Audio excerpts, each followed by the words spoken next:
Hey guys, Kevin here, the Crazy Bearded Christian. Today I'm going to show you all a little repair tip that we have to do here.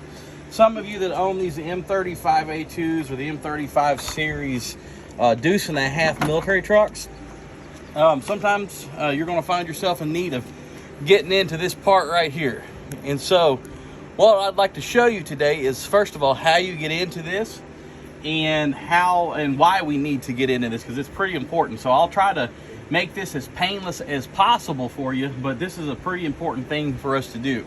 So without further ado, one of the reasons that we need to get into this is I installed, move this out of the way here, a 24 volt exterior inline fuel pump. Now I got this off of Big Mike's, a shout out to him, reasonably priced parts. And this 24 volt pump, when I received it, it actually had 3/8 fuel line fittings. I upgraded it to 1/2 inch.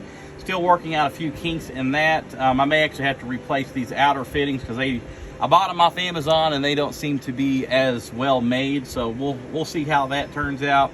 But anyway, so all I did was cut out the copper line, the original copper fuel line, replaced it with rubber 1/2 inch rated fuel line, and then I spliced this in, and then the plug-in that originally plugged into the fuel pump, I took the plug out, spliced the wires, tested it on my new pump to make sure it was pumping in the right direction, and then voila, I hooked it up and everything was good. Well, the last time I started it up, I noticed I wasn't getting any fuel. Now I had replaced 2 fuel lines, this being one of them, and the fuel line that runs under the radiator, I'd replaced it as well. Well, I wasn't getting any fuel at the primary filters, it wasn't leaking out at all. Wasn't getting any fuel at the secondary filters at the bleeder on top. So after talking to my dad, who was in the military and he drove 5-ton and 10-ton trucks, he suggested I pull the 24 volt pump loose on the other end so that it would still pump from the tank to see if I was getting any fuel there. Well, lo and behold, when I pulled it, no fuel. So I suspect that the pickup tube, which you can see, this hooks right here. I don't know if you can see this or not. There's a copper tube that I left hanging out here. I suspect that the pickup tube that connects to this broke off. It's very common on these pumps. And so I'm going to remove this. Now what I'm using to remove this, it's really simple. I'm using this bit here. It is a PH2. This is a Phillips screwdriver. Of course, I've got a ratcheting screwdriver. Use what you need, but it's very important that you get the correct screwdriver bit because it will not grab and it will strip out these threads. So this next part, I'll have to speed through it.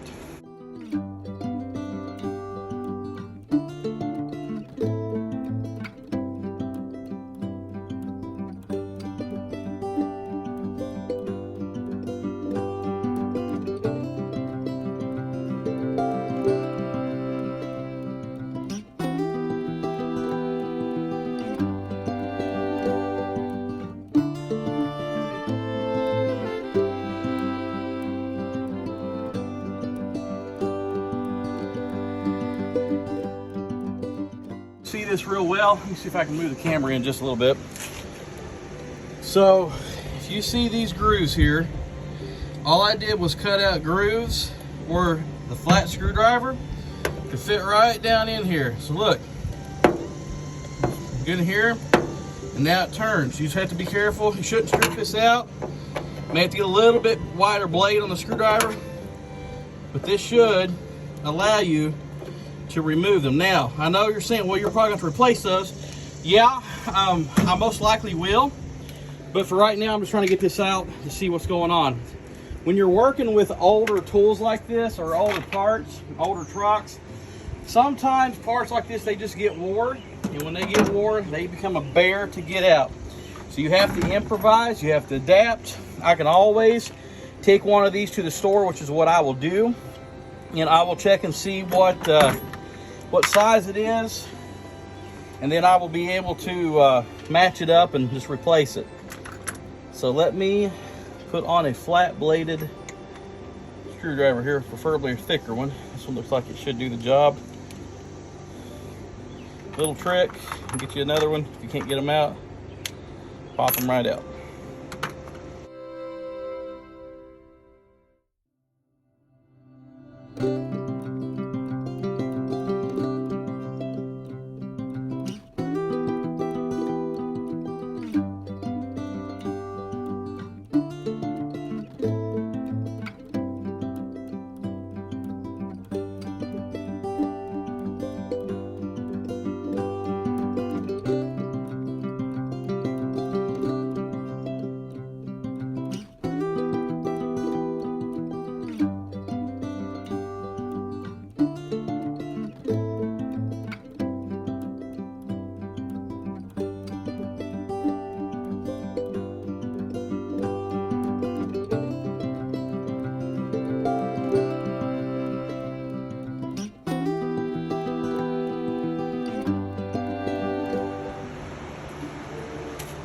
All right, ladies and gentlemen, we are back. Kevin here, the Crazy Bearded Christian. I just got done removing each of these little screws here. As you can see, I had to cut a slot in each of the heads for most of them, really. I think out of the 1, 2, 3, 4, 5, 6, 7, 8, 9, 10, or it looks like 10 bolts or screws that are here, I had to slot all but like 2 or 3 of them. You may ask, well, why is that the case? And I'm going to show you why. So this one here, I'm pulling it out now. And you can see here that they're quite corroded. And you can see that the little washer that they have on here, it's a little different type of washer. I'll have to check and see exactly what it's made of. But it feels, it's very brittle. So you can see that this actually comes down on the threads and then it screws down into the little slot. And there was a little bit of corrosion on a few of these, so that definitely didn't help.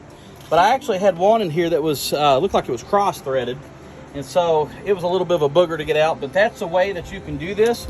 But another thing that I wanted to show you all while I'm kind of wiping this up so nothing falls down on my tank is I want to show you something else that we're going to replace, and I'll show you why. So give me just a second here.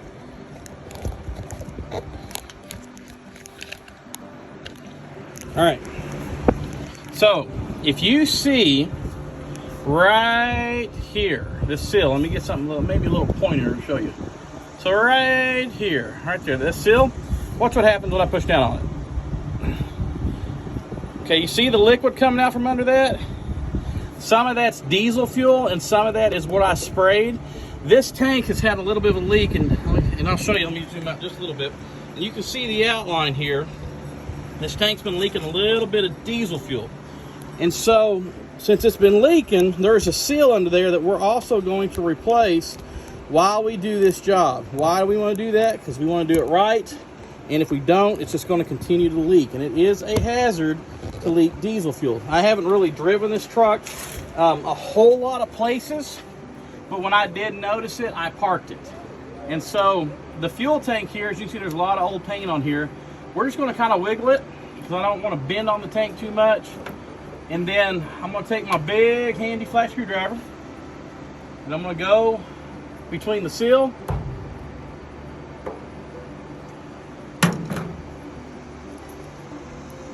I'm going to wiggle it some more. I've got all the lines. You have to disconnect this little line here in the back. I got it disconnected, and we're going to just go under this seal here and pop it up. And as you can see, it's coming up around. I'm not going to put a lot of pressure on it. I'm going to let it do most of the lifting itself. So at this point, I recommend moving your tools, because the last thing you want to do right here is you have your tools fall down in your fuel tank. That would be very bad, and it would be a pain to get them back out. So, wipe this down some more, take my spray, kind of move things out of the way here.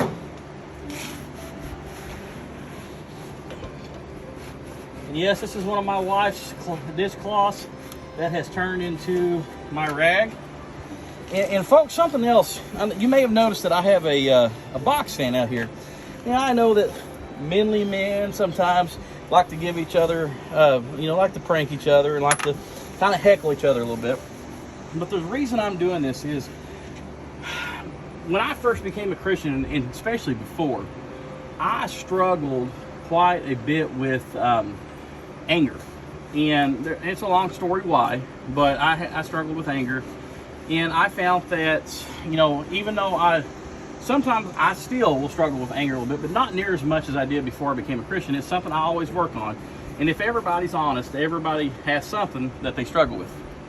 But I found that by making myself more comfortable, that I am a lot less likely to lose my cool. And so out here, it's getting close to, it's probably in the 80s right now. And so by keeping this fan on me, it actually helps me to keep cool physically, which helps me to keep my cool mentally.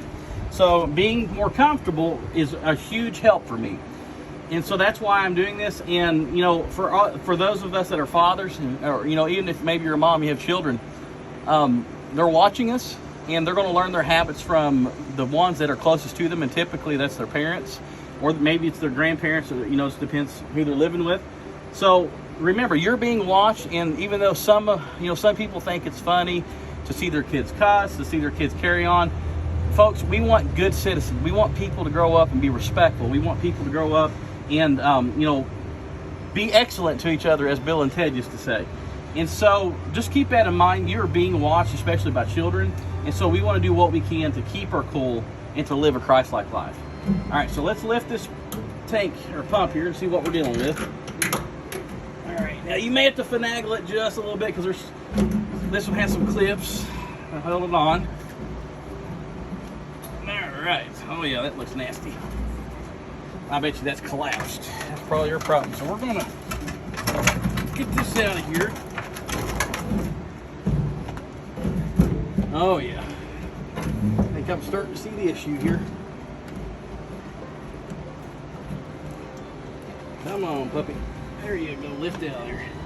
Let that fuel drip off in there. It actually don't look as bad as I thought, but I'm pretty sure I found the reason I'm not getting fuel. Yeah, looks like my pickup tube is quite nasty. Oh yeah, really nasty. So we know it was submerged in fuel. So let me let that sit there for a second and drip that fuel out. All right, so actually this is about the only debris that was down there, but I'm going to open this up, and as you can see, this thing here is nasty and corroded. So let's see if we can't undo this clasp and separate this hose. And I'd like to show you all what the inside of your pickup tube can look like. And I'm actually going to set my rag here to keep it from rolling.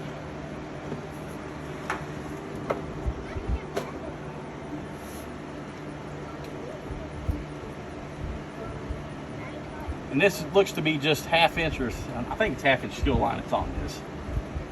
So it's nothing special. You can get it down at Napa. Basically, most of these parts you can get at Napa. Now, there's a guy on one of our Facebook groups, James Cain, Jameseain. Look him up on Facebook. He sells these pumps sometimes. I think he had a lot of them here recently, but I don't know that he's got any more. But he seemed to be pretty reasonable in price. I hope he doesn't mind calling him out to, it's in a good manner. But yeah, you might want to look him up. I think Big Mike's had these as well, Big Mike's Motor Pool. And there's some other places. I don't get paid by any sponsors. I do this because I enjoy it. But, it's always nice to know where to get these parts. So I'm going to swing this. Move this stuff out of the way here. I'm going to take a look in the fuel tank here in a minute too. Swing this out of here because I don't want any of this crap falling in the fuel tank. And so you can see just how corroded this hose is. The hose is brittle and sticking through this hose fitting. And actually, look at that. It just takes the hose right off. So yeah, that's definitely one of the major issues here. Let me see if I can zoom in and show you all this a little bit better.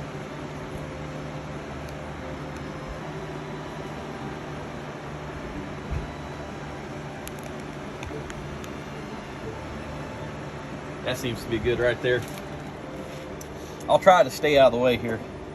But you can see over the years how much this has corroded. And if I had to guess, I'm going to guess that it's collapsed probably somewhere in here too. Dude, that is nasty.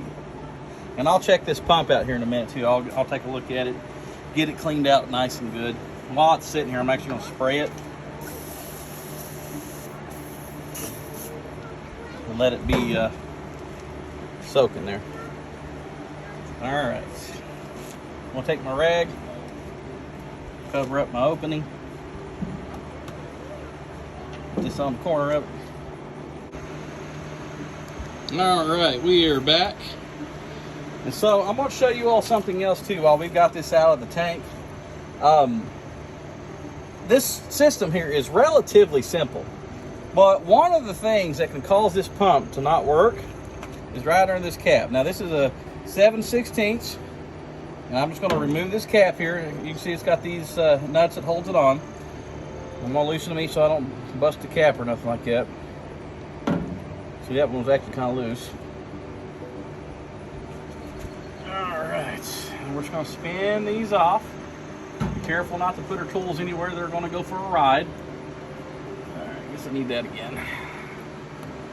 Sometimes they're on there nice and easy, sometimes they're not.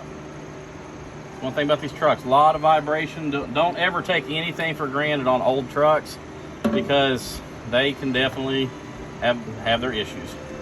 They could be loose bolts, they could be tight bolts, and I just take these, and I got a little, that's why I like these little boxes. I don't know if you can see this or not, but they're a separated box, or a compartmentalized box, and I just put my little bolts and screws and stuff in those places, and it allows me to keep track of it. As long as we don't have a Christmas Story situation where we knock it over. And yeah. Y'all like fudge?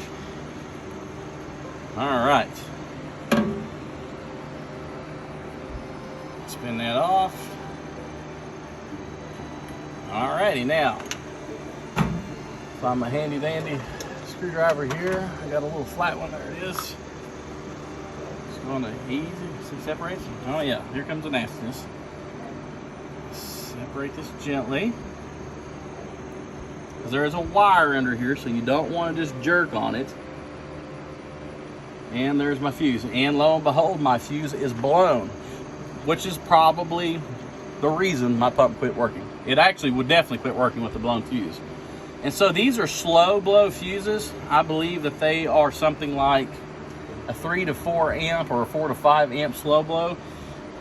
I have not seen them in the parts store. I may have to run the Napa and see if I can get one, but I could get this pump probably working no problem again by replacing that fuse and just wiring it back up. But I really like having the option of having that 24 volt pump, because it's outside, I can hear it, it's easy to replace. Plus, you know, this old soldier pump here has done its job and it's worked its butt off. It's time to let it have a break. And I don't know if you can see that, but really my tank's pretty clean. I mean, it's got a little bit of like surface rust in it, but it's nothing, you know, super major. So as you can see here, we got something floating in there. You know what that is? That's the float for the fuel gauge. That's the other thing, guys. Do not trust your float, because they get rusty and they don't always work. And as you can see here, this is a baffle tank, so underneath there's holes that let the fuel go in there. That's why they're kind of hard to clean out, but mine's relatively clean, and so not too worried about that. I'll probably continue to run some algicide through it every now and then, just to, and some diesel fuel treatment, just to keep her clean. But I'll clean that pump up too, because, you know, I want to, even though I'm not using the pump, I still want to look pretty.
without further ado, y'all, God bless. Have a good day.